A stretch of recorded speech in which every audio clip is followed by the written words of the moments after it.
মহাত্মা গান্ধী স্বাধীনতা সংগ্ৰাম অংশ গ্ৰহণ কৰা জ্ঞাত অজ্ঞাত স্বাধীনতা পূজাৰু সকলৰ শ্ৰদ্ধা প্ৰণিপাত জনাইছোঁ। মহাত্মা গান্ধী নেতৃত্বত অহিংসা মূল মন্ত্ৰ হিচাপে লয় দেশবাসী আজি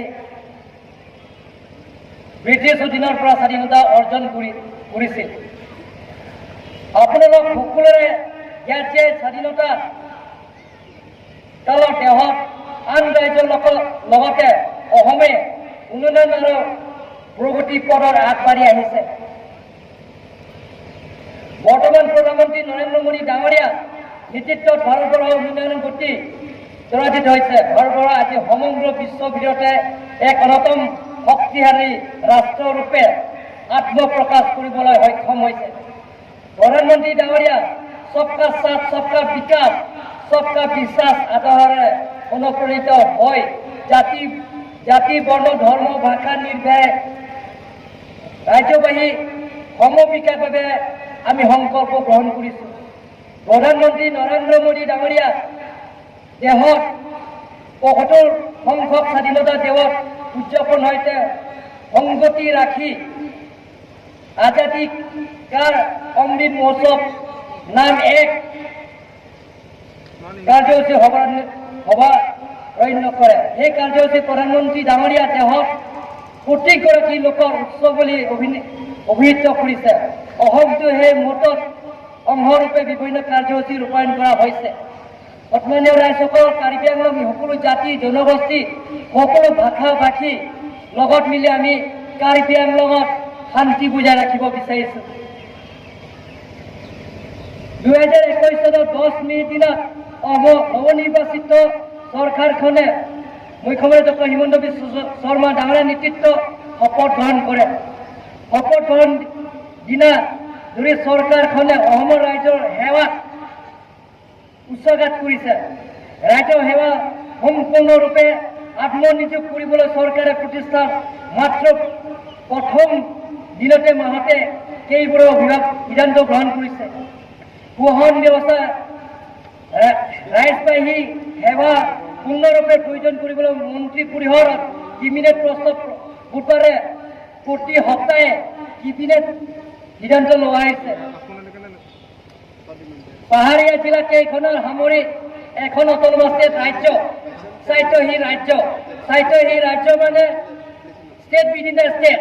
অসমৰ আমি বৰ অসম কৰিব বিচাৰিছোঁ। অসমত বেলেগ বেলেগৰ জিলাৰ নিচিনা কাৰ্বি আংলঙত যাতে জাতক জালিকা সেই জিলা হিচাপে আমি পৰিচিত কৰিব বিচাৰিছোঁ। তাৰ কাৰণে আমি স্বায়ত্তশাসী ৰাজ্য বিচাৰিছোঁ। ভাৰতৰ সংবিধান আৰ্টিকল 244 অসমৰ মানে মুখ্যমন্ত্ৰী ডক্টৰ হিমন্ত বিশ্ব শৰ্মা আৰু বিত্ত মন্ত্ৰী অজন্তা নিয়োগ ডাঙৰীয়ানী বিশেষভাৱে ধন্যবাদ জনাইছোঁ। পশ্চিম কাৰ্বি আংলঙত ৰাজ্যিক ইউনিভাৰ্চিটি হিচাপে বাজেটৰ অন্তৰ্ভুক্ত কৰাৰ কাৰণে। আৰু ইষ্ট কাৰ্বি আংলঙত বৰ্তমান Diphu university campus full fledged university ল'বৰ কাৰণে কেন্দ্ৰীয় চৰকাৰে সেইটো আগুৱাই লৈ গৈ আছে। সন্মানীয় ৰাইজসকল, আমি অসম চৰকাৰক ধন্যবাদ জনাইছোঁ। অসম নাগালেণ্ড সীমান্ত কামাণ্ডো বেটেলিয়ন ট্ৰেইনিং কেম্পত প্ৰতিষ্ঠা কৰিবৰ কাৰণে চৰকাৰে যিটো সিদ্ধান্ত লোৱা আমি কাৰ্বি আংলং ৰাইজৰ আমি আন্তৰিক অভিনন্দন জনাইছোঁ। কাৰণ আপোনালোকে জানে কাৰ্বি আংলং আৰু নাগালেণ্ড আৰু ৱেষ্ট কাৰ্বি আংলং আৰু মেঘালয় যিটো ইণ্টাৰষ্টেট বৰ্ডাৰ সদায় কাজিয়া হৈ থাকে। যে স্থায়ী সমাধান কৰাৰ স্বাৰ্থত যিটো কামাণ্ডান বেটেলিয়ন যিটো ট্ৰেইনিং কেম্প হ'ব তাৰ কাৰণে কাৰ্বি আংলং ৰাইজৰ হৈ মই আন্তৰিক ধন্যবাদ দিছোঁ। সন্মানীয় ৰাইজসকল, অসম চৰকাৰে যিটো যুৱক যুৱতীবিলাকক যিটো যুৱক সমাজত ড্ৰাগছ যেন ধ্বংস কৰিছে, আমাৰ মাননীয় মুখ্যমন্ত্ৰী ডক্টৰ হিমন্ত বিশ্ব শৰ্মা ডাঙৰীয়া যিটো দায়িত্বভাৰ লয়ে ড্ৰাগছ বিৰোধী যুদ্ধ ঘোষণা কৰি বৃহৎ পৰিমাণৰ ড্ৰাগছ ধ্বংস কৰি ডিফুলৈ আহি তেখেতে সেই ড্ৰাগছবিলাক যিটো আনুষ্ঠানিকভাৱে জুই জ্বলাই দিছে তাৰ কাৰণে মই তেখেতক ধন্যবাদ দিছোঁ। সন্মানীয় ৰাইজসকল, আপোনালোকে জানে আমাৰ চৰকাৰত কাৰ্বি আংলং অটোনমাস কাউন্সিল আৰু কেন্দ্ৰ চৰকাৰ নৰেন্দ্ৰ মোদী ডাঙৰীয়া আশীৰ্বাদ আৰু অসম চৰকাৰৰ আমাৰ আশীৰ্বাদত কাৰ্বি আংলঙত আমি বেষ্ট কাৰ্বি আংলঙত 200 জিলা হস্পিটাল হিচাপে আমি 200 বেডেড জিলা হস্পিটাল হিচাপে এটা কামবিলাক আৰম্ভ কৰি আছে। বুকুলীয়া সিভিল হস্পিটালত যে কেন্দ্ৰ ৰাজ্য চৰকাৰে এইটো সিদ্ধান্ত লৈছে, তাৰ কাৰণে মই কাৰ্বি আংলং অটোনমাস কাউন্সিলৰ মই আন্তৰিক অভিনন্দন জনাইছোঁ। বোকাজানৰ 100 বেডেড হস্পিটাল বৰ্তমান মুখ্যমন্ত্ৰী ডাঙৰীয়া ডক্টৰ হিমন্ত বিশ্ব শৰ্মাই আধাৰা স্থাপন কৰা হৈছে, তাৰ কাৰণে মই ধন্যবাদ দিছোঁ। সন্মানীয় ৰাইজসকল, Diphu law college Diphu law college আধাৰা স্থাপন কৰা হৈ গ'ল আৰু টেণ্ডাৰ কল কৰা হৈ গ'ল। সোনকালে সেই কামবিলাক আৰম্ভ কৰা হ'ব। বেষ্ট কাৰ্বি আংলঙত লংকা মুকামত BEd কলেজত আধাৰা স্থাপন কৰা হৈ গ'ল। লগতে সেই BEd কলেজৰ কাম আৰম্ভ হৈ আছে। সন্মানীয় ৰাইজসকল, কেন্দ্ৰ চৰকাৰত মাননীয় প্ৰধানমন্ত্ৰী নৰেন্দ্ৰ মোদী ডাঙৰীয়া মই ধন্যবাদ দিব লাগিব। কাৰ্বি আংলঙত যিবিলাকক ল'ৰা ছোৱালীবিলাকক ষ্টুডেণ্টবিলাকক তেওঁলোকে যিটো কেন্দ্ৰীয় যিটো চিলেবাছ সেই চিলেবাছৰ পূৰণ কৰাৰ স্বাৰ্থত তেখেতে আমাক 91 স্কুলত যিটো কেন্দ্ৰ চৰকাৰে চেংচন কৰা হৈছে তাৰ কাৰণে মই ধন্যবাদ দিছোঁ।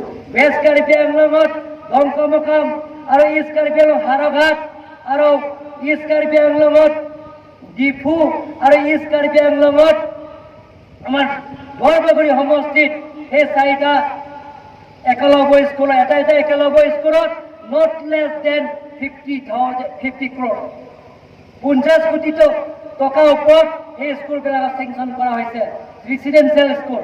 গতিকে মই কেন্দ্ৰ চৰকাৰৰ আমাৰ কেন্দ্ৰ চৰকাৰৰ শিক্ষামন্ত্ৰীক মই ধন্যবাদ দিছোঁ। লগতে আমাৰ প্ৰধানমন্ত্ৰী নৰেন্দ্ৰ মোদী ডাঙৰীয়াক ধন্যবাদ দিছোঁ। সন্মানীয় ৰাইজসকল, দিলাই থানা অন্তৰ্গত আৰক্ষী চেক গেছত নিয়মীয়া তালাচী বৃহৎ পৰিমাণ ড্ৰাগছ ধৰাই পেলোৱা হোমগাৰ্ড বৰছিং বে মহান কাম কৰি দেখুৱাইছে। মাননীয় মুখ্যমন্ত্ৰী ডাঙৰীয়া হোমগাৰ্ড বৰছিং বে আৰক্ষী কনিষ্ঠ নিযুক্তি দি আমাৰ পাহাৰীয়া অঞ্চলত উভাস যোগাইছে। তাৰ কাৰণে মই মাননীয় মুখ্যমন্ত্ৰী ডক্টৰ হিমন্ত বিশ্ব শৰ্মা ডাঙৰীয়া ধন্যবাদ দিছোঁ। সন্মানীয় ৰাইজসকল, অসম চৰকাৰৰ বিশেষকৈ শিক্ষামন্ত্ৰীক আৰু লগতে আমাৰ মুখ্যমন্ত্ৰী ডাঙৰীয়া মই ধন্যবাদ দিছোঁ। আমাৰ কাৰ্বি MIL ক্লাছ 9লৈকে যিটো নেকি আমাৰ সেৱা পাৰ্মিশ্যন দিয়াৰ কাৰণে মই তেখেতসকল ধন্যবাদ দিছোঁ। সন্মানীয় ৰাইজসকল, কাৰ্বি আংলঙত আমি নতুনকৈ উঠি অহা যুৱক যুৱতীবিলাকক আমি স্পৰ্টছৰ ক্ষেত্ৰত আগুৱাই নিয়াৰ স্বাৰ্থত প্ৰত্যেক MEC সমষ্টিত স্পেচিয়েল পেকেজৰ জৰিয়তে 10 crore আঁচনি আমি প্ৰত্যেক MEC সমষ্টি আমি এটা কমপ্লেক্স নিৰ্মাণ কৰিছোঁ। তাৰ কাৰণে অসম চৰকাৰে যিটো বিশেষ পুঁজি স্পেচিয়েল পেকেজৰ দিয়াৰ কাৰণে মই বৰ্তমান চিফ মিনিষ্টাৰক ধন্যবাদ দিছোঁ।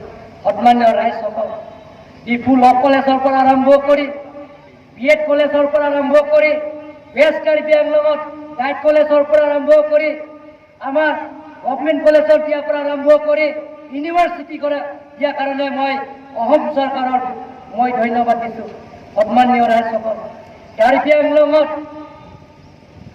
স্থায়ী শান্তি বজাই ৰাখিবৰ কাৰণে যিবিলাক অগ্ৰপন্থী সংগঠন UPLA, KPLT, KNLF আৰু PDCK তেওঁলোকৰ কাৰণে আলাপ আলোচনা কৰি সেই সমস্যা সমাধান কৰিবৰ কাৰণে স্থায়ী সমস্যা সমাধান কৰিবৰ কাৰণে কেন্দ্ৰ চৰকাৰ ৰাজ্য চৰকাৰ যিটো নেকি স্বাক্ষৰ কৰিব, শান্তি চুক্তি স্বাক্ষৰ কৰিব, তাৰ কাৰণে মই কাৰ্বি আংলং অটোনমাস কাউন্সিল হয় তেখেতসকলক ধন্যবাদ দিছোঁ। আগষ্ট মাহতে শান্তি স্বাক্ষৰ হ'ব বুলি আমাৰ গৃহমন্ত্ৰী অমিত শ্বাহ ডাঙৰীয়া আমাক জনাইছে। তাৰ কাৰণে মই গৃহমন্ত্ৰী অমিত শ্বাহ ডাঙৰীয়া মই ধন্যবাদ দিছোঁ। সন্মানীয় ৰাইজসকল, আমি কাৰ্বি আংলঙত পৰিৱৰ্তন আনিব বিচাৰিছোঁ। কাৰ্বি আংলঙত শান্তি বজাই ৰাখিব বিচাৰিছোঁ। সকলো জাতি জনগোষ্ঠীৰ লগত আমি একেলগে বাস কৰি কাৰ্বি আংলঙত আমি শান্তি বজাই ৰাখিব বিচাৰিছোঁ। শান্তি হ'লে আমি উন্নয়নমূলক কামবিলাকৰ আগবাঢ়িব পাৰিম। গতিকে সন্মানীয় ৰাইজসকল আপোনালোকৰ আশীৰ্বাদ আৰু আপোনালোকৰ সহায়িতা কৰিব লাগিব। আপোনালোকৰ আশীৰ্বাদ আৰু সহায়িতা নকৰাকৈ আমি যিকোনো আগবাঢ়িব নোৱাৰোঁ। সন্মানীয় ৰাইজসকল, আজি ৰাইজে ওলাই আহিছে এই পেণ্ডামিকৰ কৰোণা ভাইৰাছৰ মাজত, তাৰ কাৰণে মই আপোনালোকক ওলাই অহাৰ কাৰণে মই ধন্যবাদ দিছোঁ। আজি শ্ৰদ্ধা ৰাইজ, আপোনালোকৰ আস্থা বিশ্বাস আৰু আশীৰ্বাদ কৰা বৰ্তমান চৰকাৰখনে ৰাইজে সমংগীন উন্নয়ন বিকাশৰ বাবে অবিৰতভাৱে আন্তৰিকতাৰে কাম কৰি যাব। আহক স্বাধীনতা দিৱস উদযাপন এই পবিত্ৰ ক্ষণত এখন শক্তিশালী সমাজ ৰাষ্ট্ৰ নিৰ্মাণৰ বাবে আমি পুনৰ এবাৰ সংকল্প গ্ৰহণ কৰোঁ। আমাৰ পাহাৰীয়া জিলা দুখনত অধিক সমৃদ্ধিশালী কৰিবৰ বাবে সকলোৱে একেলগে কাম কৰিবৰ কাৰণে আপোনালোকক আহ্বান জনাইছোঁ। সন্মানীয় ৰাইজসকলক আপোনালোকৰ আশীৰ্বাদ আৰু মৰম আমাৰ লগত সদায় থাকিব বুলি আশা ৰাখি সকলোলৈ মোৰ ফালৰ পৰা নমস্কাৰ আৰু জয় হিন্দ দিছোঁ।